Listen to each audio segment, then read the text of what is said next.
Ini kapan mau maju? Ikhwan, mereka kenapa sampai banyak kepada kesimpulan yang berbeda sama kita? Oke? Ini terakhir. Mereka berangkat dari usul yang beda sama kita. Mereka menghukumi negeri ini bukan negeri Islam, negeri kafir. Cuman masih malu-malu untuk mengkafirkannya. Dari situ mereka mentolerir gerakan-gerakan atau celaan-celaan kepada penguasa. Mereka tolerir itu. Mereka nggak akan. Kalian tak akan menemukan mereka mengingkari hal itu. Kenapa? Buat mereka ini nggak salah. Bahkan justru para aparat yang salah ketika membela penguasa. Kenapa? Ini penguasanya bukan penguasa negara Islam. Tuh. Ini sama kayak sepaket sama pikiran jamaah Islamiyah tentang negara. Ini sama, mirip, udah. Dia juga. Cuman dikiranya salah.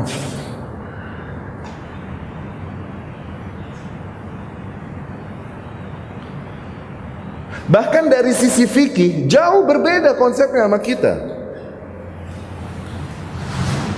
Khawarij nih, Syekh Sulaiman Ar-Ruhaili sering cerita. Padahal mereka nih sering undang Syekh Sulaiman ya. Cuma gak bersisa. Syekh Sulaiman hafizahullah manhajnya bagus. Khawarij nih lagi di jalan lapar, menemukan makanan dan mereka lapar mau makan. Bisa jadi dari haram, la'allahu min haram. Dibuang gak jadi. Tuh lihat, perkara sepele. Begitu warok luar biasa berkeras. Oke? Tapi ketika melihat Abdullah bin Khabbab bin Ard, oke? Yang dia kafirkan, dibunuh Abdullah bin Khabbab, Zain, istrinya lagi hamil, dibelek, janinnya dikeluarin. No. Perkara-perkara sepele yang banyak keringanan syariat begitu keras, tapi perkara-perkara besar di.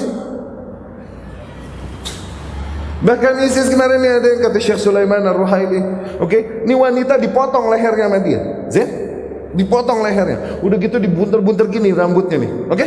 Terus mereka ikhtilaf, ya Allah, megang rambut wanita boleh nggak ya?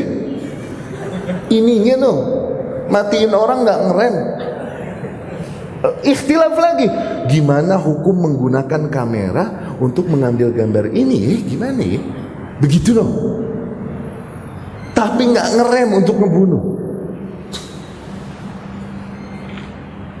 Gaya fikih mereka begitu sama, kan? Khawarij merah jambu. Lihat ketika ditanya sama mereka, oke? Apa hukum Gojek, GoPay? Lihat jawabannya apa? Gudubrak.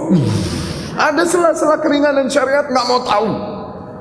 Tapi celah-celah pemerintah rajin. Sama nggak? Sejarah muter nggak?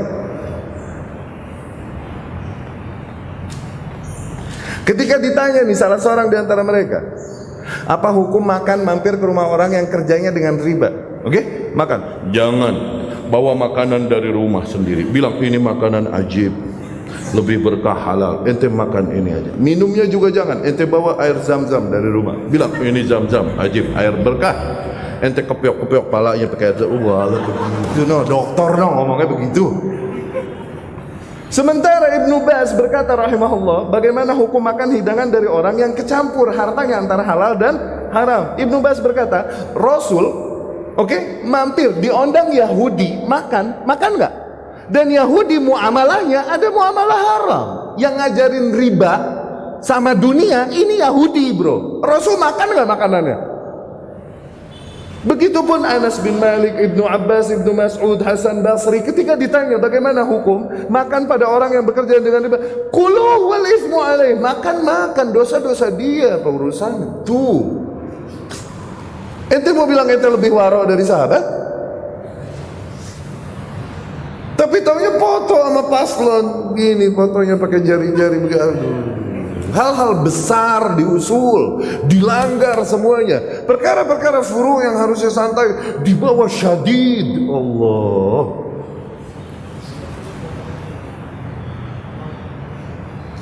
Ikhwan, Hudzaifah bin Al-Yaman radhiyallahu anhu bilang, "Satakun fitan."